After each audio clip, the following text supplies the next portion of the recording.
Hello, আসসালামু আলাইকুম everyone. আজকে আমরা কোর কনসেপ্ট বা কেমিস্ট্রি কিছু বেসিক জিনিসপাতি শিখবো। আজকে আমরা যেটা শিখবো সেটা হচ্ছে ইলেকট্রন বিন্যাস।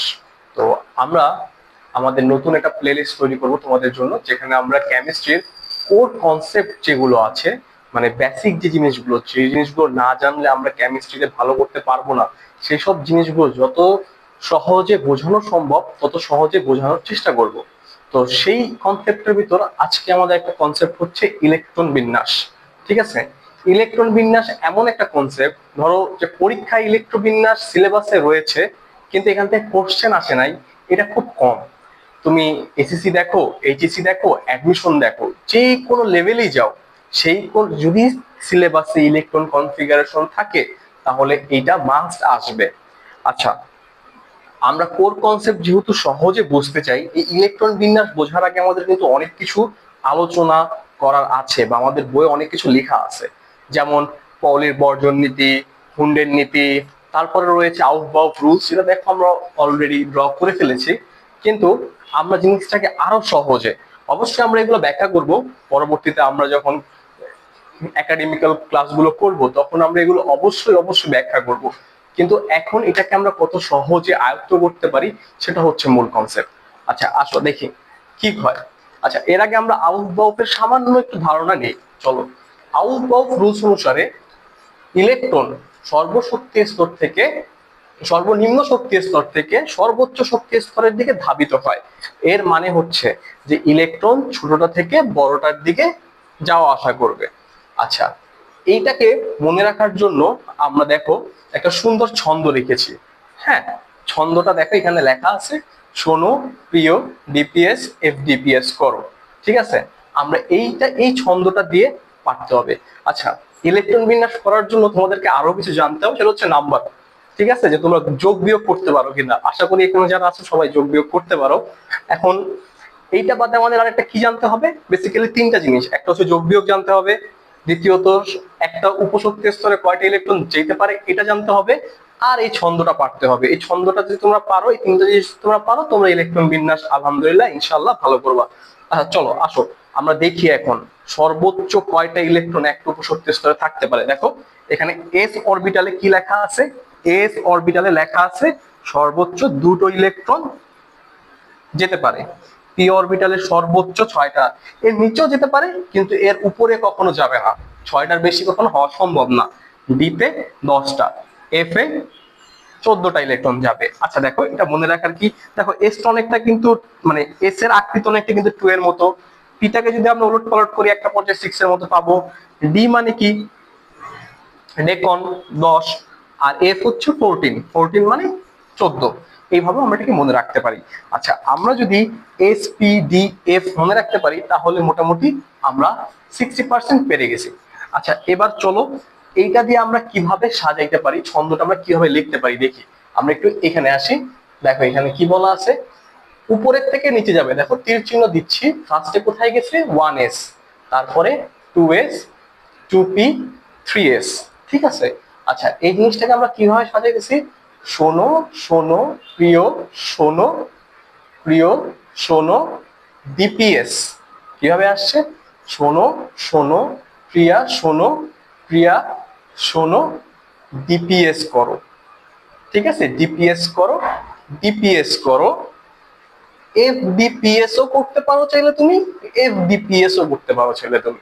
ঠিক আছে, এইভাবে আমরা তাহলে একসাথে বললে কি হবে, শোনো শোনো প্রিয়া, শোনো প্রিয়া, শোনো ডিপিএস করো, ডিপিএস করো, অথবা এফডিপিএস করো, এফডিপিএস করো। শেষ। আমাদের ছন্দ আমরা আশা করি এতটুকু পারলে আমরা ইলেকট্রন কনফিগারেশন করতে পারবো। আচ্ছা আসো আমরা ইলেকট্রন কনফিগারেশনের কিছু রুলস অনুযায়ী করা শিখি। আচ্ছা সেটা হচ্ছে মূল কথা, আর্গন হচ্ছে কত নাম্বার মৌল, 18 নাম্বার মৌল। তাহলে 18 নাম্বার মৌল হলে এই 18টা ইলেকট্রন আমার দিতে হবে। ঠিক আছে, দেখি কিভাবে যায়। ওই যে বলছিলাম শোনো শোনো প্রিয়া, শোনো প্রিয়া, এরপরে আমাদের লাগতেছে না। কেন লাগতেছে না, দেখো 2 যোগ 2 4, 4 6 10, 10 2 12, 12 6 18, 18 হয়েছে। 18 হওয়ার পর তো আমাদের আর ইলেকট্রন নাই, আমরা কোথায় দিব, তো আমাদের সেই কারণে এই পর্যন্ত থেমে গেছে। ঠিক আছে, আবার এখানে দেখো এটা হচ্ছে আমাদের নিষ্ক্রিয় গ্যাস। ঠিক আছে, তাহলে এই পর্যন্ত নিষ্ক্রিয় গ্যাস কেন, কারণ এই পর্যন্ত আর ইলেকট্রন ফুল আছে, পরে অরবিটালে ইলেকট্রন ফুল আছে তাই এটাকে নিষ্ক্রিয় গ্যাস। এরকম দেখবে অনেক নিষ্ক্রিয় গ্যাসের ইলেকট্রন সম্পূর্ণ থাকে। আচ্ছা, এবার আসো ক্রোমিয়াম। ক্রোমিয়ামটা একটু ডিফারেন্ট। কিভাবে ডিফারেন্ট এই জিনিসটা আমাদের বুঝতে হবে। এই একটা জিনিস বুঝলে আমাদের ইলেকট্রন বিন্যাস শেষ, আর কিছু বাকি নাই।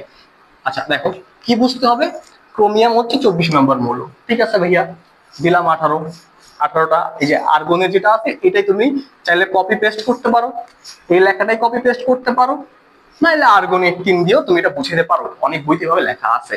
তো দেখো 4s2 কত হলো, 18 2 20, আমার দরকার 4টা, হ্যাঁ দিয়ে দিলাম 4টা, শেষ।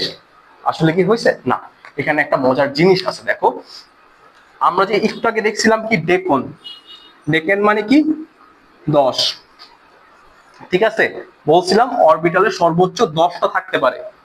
এই 10টা থাকা মানে হচ্ছে সে স্বয়ং সম্পূর্ণ, ঠিক আছে, সে স্থির, সে তার অরবিটালে সম্পূর্ণ শক্তি পেয়ে স্থির হয়ে রয়েছে। এখন কথা হচ্ছে ভাইয়া এইটা না শুধু 10-এ না, আরেকটা নাম্বারে যা স্থির হয় সেটা হচ্ছে এর অর্ধেক। 10কে যদি আমরা অর্ধেক করি তাহলে কত পাবো, 5। তাহলে ডেকন কতটা অর্ধেক হচ্ছে মানে স্থির হচ্ছে 5-এ। আরেকটা জিনিস খেয়াল করো, তাহলে পি মানে কত, 6, তাহলে 6-এর অর্ধেক কত, 3। এই 3 হলে সে স্থির হবে, রাইট। এস এর বেলায় কত হইতে পারে, তাহলে 2 অথবা 1। এফ এর বেলায় কত হইতে পারে, 14 অথবা 7, ঠিক আছে। এই নাম্বারগুলো, এই নাম্বারগুলোতে আসলে ইলেকট্রন কি হতে চায়, স্থির হতে চায়, এই ইলেকট্রন গুলো চায়। আচ্ছা আমাকে এখন একটা কথা বলো, ওর আছে 2টা, ওর আছে 4টা, ডেকেনের সর্বোচ্চ থাকতে পারে 10টা, মানে ডি এর সর্বোচ্চ 10টা থাকতে পারে। তাহলে আমাকে বলো তো যে রয়ে গেছে 4টা, এটা কি শক্তিশালী হয়েছে বা স্থির হয়েছে, স্থির এখনো হয় নাই। এটাকে আমার স্থির করতে হলে কি করতে হবে, স্থির করতে হলে আমাকে একটা ইলেকট্রন এখানে দিতে হবে। এই একটা ইলেকট্রন দিবে কে, দেখো ওর বন্ধু আছে এস, এই যে এস কি করতেছে, ওর 2টা আছে, এই 2টার থেকে একটা ইলেকট্রন এখানে অ্যাড হবে। এই যে একটা ইলেকট্রন দিল, একটা ইলেকট্রন ওর মাথায় আসলো।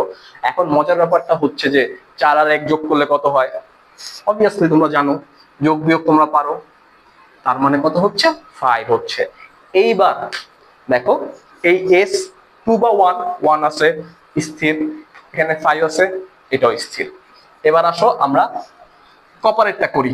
কপারেটটা করলে আমরা কি দেখতে পারবো, দেখো 18, ঠিক আছে। এই যে আর্গনের যেটা আছে শুভ, এখানে যা আছে কপি পেস্ট না করলেও পারো, আর্গন 18 লিখে তারপরে শুরু করতে পারো, ঠিক আছে। দেখো তাহলে ভাইয়া আমার 29 লাগবে, কপারে 29 লাগলে কি করতে হবে, 2 দিলাম 20, বাকি আছে 9টা, ভাইয়া দিলাম 9টা। দেওয়ার পরে কি হলো এখন, দেখো দেওয়ার পরে হইলো কি, এই ডিটা আরেকটা ইলেকট্রন পাইলে কি হইতে পারবে, শক্তিশালী বা স্থির হইতে পারবে। তাহলে ওর স্থির করাই দেই, চলো স্থির করাই। তাহলে কি করতে হবে মনে আছে, একটা ইলেকট্রন অ্যাড করতে হবে, আর এখানে যে 2টা ইলেকট্রন ছিল এখানে একটা ইলেকট্রন দিতে হবে। দ্যাটস মিন 9 1 কত, 10, বোঝা গেল। এইভাবে ব্যতিক্রমী কিছু পাওয়া তোমরা, সেগুলাকে ইলেকট্রন বিন্যাস করবা। এখন আমরা আরেকটা আসি লেডে, ঠিক আছে। লেড কত, লেড হচ্ছে 46, ঠিক আছে। এই 46টা করতে গিয়ে আমরা ছন্দটাকে একবার রিপিট করি, চলো আসো। শোনো শোনো প্রিয়া, শোনো প্রিয়া, শোনো ডিপিএস, পরে ডিপিএস আরো যাবে, ডিপিএস ডিপিএস করো, এফডিপিএস করে এফডিপিএস করো। আচ্ছা আগে আমরা এখানে আমাদের নাম্বার গুলো বসাই নি, আগে এই জিনিসটা একটু মুছে নিই, এই জিনিসটা মুছে নিই। আর ওয়েট একটা সেকেন্ড, আমাদের আরেকটা কলম ছিল, কলমটা কই, কলম কই গেল, নাম্বার বসাবো। 46 হইতে হইলে মনে আছে এই যে এই পর্যন্ত কি হবে, আর্গন, আর্গনের কত, দেখো আমরা ওটা বসাতে পারতাম, বসাই নাই তখন, 2 6 2 6, ক্যালকুলেশন করো দেখবে 18 আসবে। 2 2 4 4 6 10, 10 2 12, 12 6 18, 18 পর্যন্ত শেষ। আমাদের 46 বানাইতে হবে, তাহলে এখানে কত হচ্ছে, 18 2 20, 20 10 30, 30 6 36, 36, 36 এর সাথে 2 যোগ করলে 38। এখন ডিতে কয়টা অ্যাড করলে 46 হবে, অবভিয়াসলি 8টা, 8টা ইলেকট্রন অ্যাড করলে লেড 46 ইলেকট্রন বিন্যাস শেষ। কিন্তু মজার ব্যাপার হচ্ছে যে এই ক্ষেত্রে ব্যতিক্রম কি হচ্ছে, যে এই এস অরবিটালটা তার যে 2টা ইলেকট্রন আছে, সে 2টা ইলেকট্রনই ডি অরবিটালকে দিয়ে স্থির করে, ঠিক আছে। তাহলে চলো আমরা 2টি ইলেকট্রন অ্যাড করে দিই, তখন আমাদের এই 5s অরবিটালটা শূন্য থাকে। তখন যদি তুমি লেখো, যদি লিখতে চাও, তখন 5s থাকে শূন্য, তুমি এই 5s না লিখলেও তখন পারো, অথবা লিখতে পারো। ঠিক আছে, এইভাবে আমরা ইলেকট্রন বিন্যাস করতে পারি। আচ্ছা, তাহলে আমরা কি দেখলাম যে আগে ছোট কক্ষপথ থেকে বড় কক্ষপথের দিকে ইলেকট্রন যাচ্ছে। ঠিক আছে, আচ্ছা, তাহলে আমরা ইলেকট্রন বিন্যাস করার জন্য আমাদের কি পারতে হবে ভাইয়া? একটা হচ্ছে যোগ বিয়োগ পারতে হবে, যেটা তোমরা সবাই পারো। দ্বিতীয়টা হচ্ছে কোন অরবিটে কয়টা ইলেকট্রন যাচ্ছে। এস অরবিটালে 2টা, পি অরবিটালে 6টা, ডি অরবিটালে 10টা এবং এফ অরবিটালে 14 ইলেকট্রন যাচ্ছে, এই জিনিসটা জানতে হবে। আর ছন্দটা পারতে হবে, আর কিছু নাই বেসিক্যালি। আর ব্যতিক্রম গুলোতে কি হচ্ছে? ব্যতিক্রম গুলোতে ভাই কিছুই হচ্ছে না, হয় 6টা ইলেকট্রন যাবে, না হলে 3টে ইলেকট্রন যাবে। কেন যাচ্ছে? কারণ তাদের স্থির হইতে হবে। জীবনে স্থির হওয়াটা খুব গুরুত্বপূর্ণ। ঠিক আছে, সেই জন্য আমাদের সাথে কিন্তু কেমিস্ট্রির অনেক মিল আছে। আমরা যখন পরে আরো সুন্দর সুন্দর কনসেপ্ট বা কোর কনসেপ্ট নিয়ে আলোচনা করব, তখন আমরা দেখবো যে আমাদের জীবনের সাথে কেমিস্ট্রির কত মিল। আজকে এই পর্যন্তই, ইনশাল্লাহ আমরা আবার দেখা করবো।